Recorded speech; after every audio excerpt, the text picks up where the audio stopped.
Assalamualaikum warahmatullahi wabarakatuh. Setelah sebelumnya membahas beberapa nabi alaihi salam yang jarang diketahui para muslim, kali ini channel Ensiklopedia Al-Fatih mengupas sedikit informasi tentang Nabi Samuel dalam Al-Quran yang nama-nama nabi ini kurang populer di kalangan muslim. Bahkan jika dilihat dari namanya, mungkin banyak yang menyangka bahwa Nabi Samuel bukanlah nabi dari kalangan kaum muslim. Padahal setiap nabi yang diutus Allah semuanya beragama Islam, hanya syariatnya yang berbeda.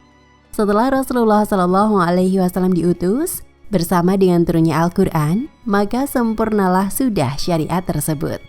Tidak ada nabi maupun rasul lagi setelah Nabi Muhammad SAW.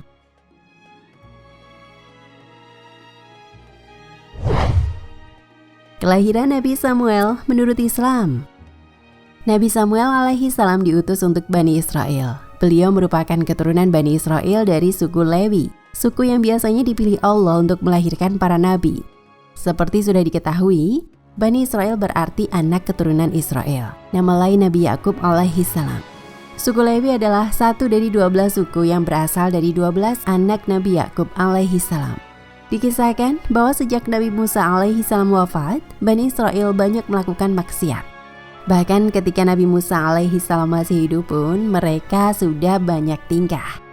Dan ketika tinggal selama 40 hari untuk Nabi Isa alaihi salam bertemu Allah di Gunung Sinai atau Bukit Tursina, mereka telah menjadikan patung sapi sebagai Tuhan dan mengabaikan peringatan Nabi Harun alaihi salam yang menjaga mereka sepeninggal Nabi Musa alaihi salam yang hanya beberapa hari itu.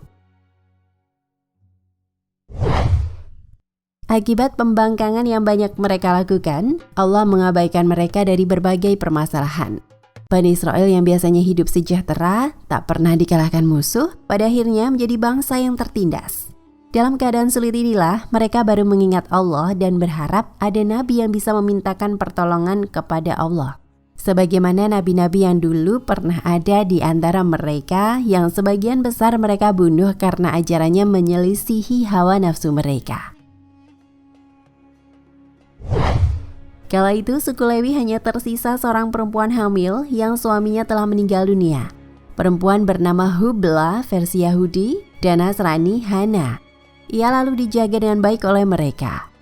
Hubla sendiri lalu berdoa kepada Allah agar dikaruniai anak laki-laki, karena Nabi tidak ada yang perempuan.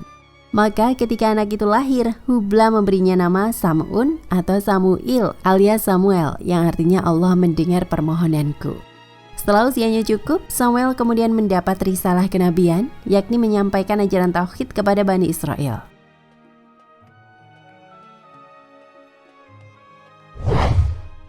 Nabi Samuel dalam Al-Quran.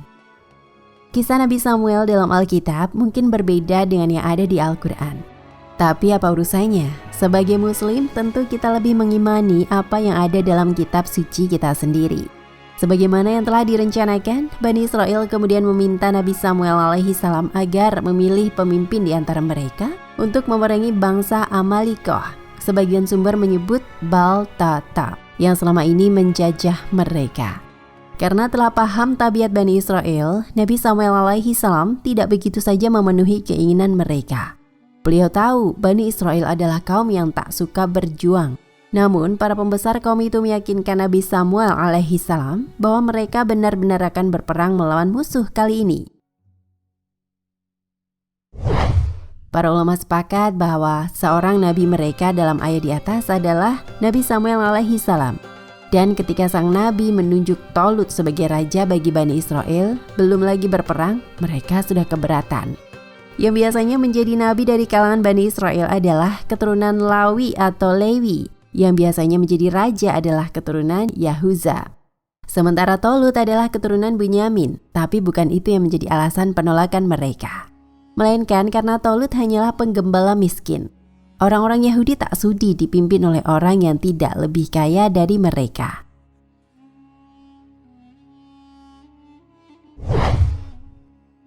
Tabut Perjanjian.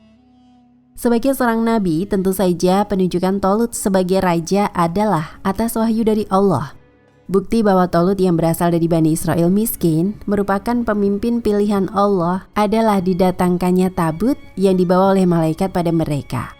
Padahal sebelumnya tabut itu telah dirampas oleh bangsa yang menindas Bani Israel. Barangkali inilah mukjizat Nabi Samuel, sebab tabut yang dirampas dalam peperangan bisa didatangkan begitu saja di hadapan Bani Israel. Sementara Tolut sendiri datang ke rumah Nabi Samuel karena mencari ternaknya yang hilang. Dan Allah telah menyampaikan ciri-ciri Raja Bani Israel pada Nabi Samuel, yang membuat beliau langsung mengenali Tolut. Apa itu tabut?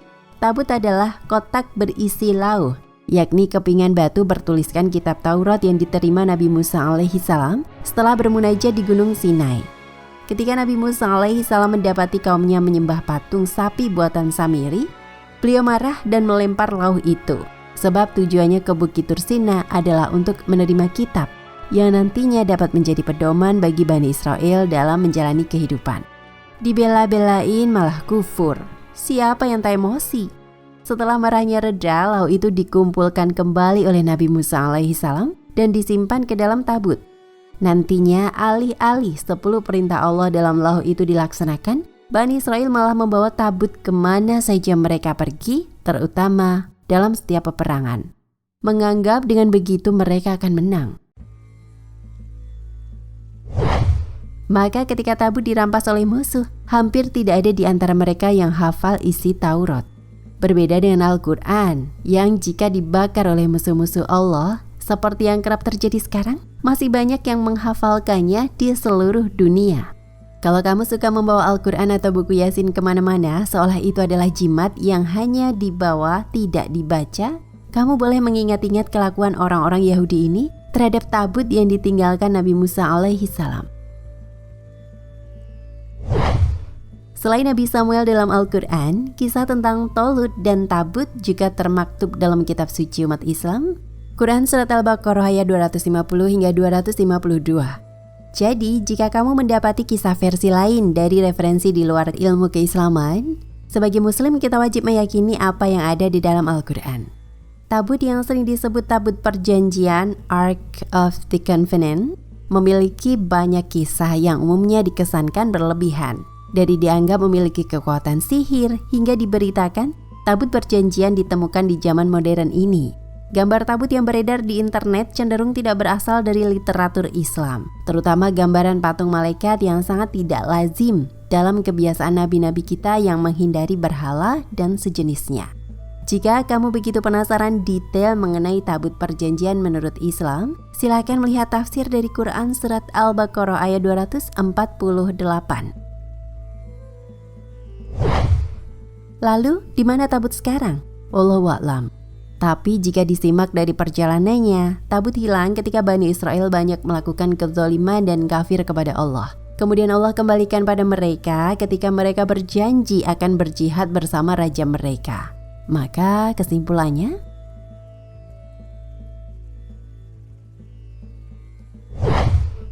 Nabi Samuel, Tolut, Nabi Daud, dan Nabi Sulaiman.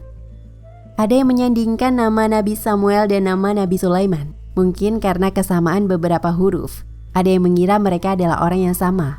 Jelas bukan. Di bawah kepemimpinan Tolut, Bani Israel kemudian memerangi musuh yang dipimpin oleh Jalut. Jalut merupakan raja berperawakan raksasa. Ia suka membantai dan bertahun-tahun telah menindas Bani Israel. Di antara pasukan Tolut, ada seorang anak kecil yang ikut berperang, namanya Daud. Dengan ketapelnya, Daudlah yang kemudian membunuh Jalut dalam duel 1 lawan 1. Setelah dewasa, Daud diangkat Allah sebagai nabi sekaligus raja. Ketika Nabi Daud alaihi salam meninggal dunia, ia digantikan oleh anaknya, Nabi Sulaiman alaihi salam. Itulah hubungan sejarah antara Nabi Samuel alaihi salam dan Nabi Sulaiman alaihi salam. Sebelum memulai perjalanan ke medan perang, Tolut mengingatkan pasukannya bahwa mereka akan diuji ketika melewati sebuah sungai. Tolut berpesan, saat bertemu sungai itu, hendaklah mereka menciduk air secukupnya saja dengan tangan, jangan berlebihan. Namun apa yang dilakukan sebagian besar pasukannya? Mereka minum air itu sepuasnya, bahkan mandi. Yang itu membuat mereka malas untuk melanjutkan perjalanan. Alhasil, Pasukan Tolut yang semula berjumlah sekira 70.000 orang tersisa 4.000 saja. Meski demikian, sesuai janjinya, Allah memenangkan Bani Israel atas bangsa Amalikoh.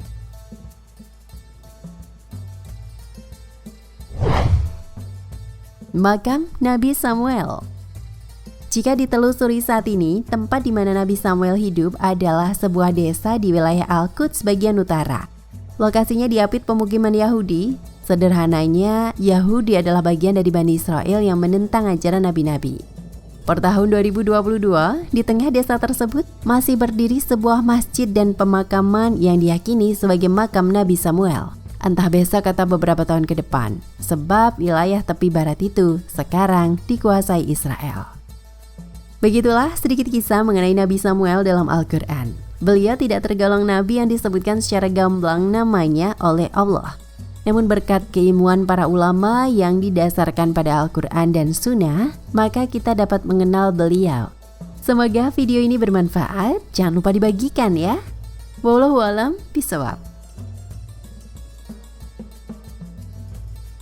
Nah pemirsa Ensiklopedia Al-Fatih, sampai di sini perjumpaan kita kali ini. Semoga menginspirasi.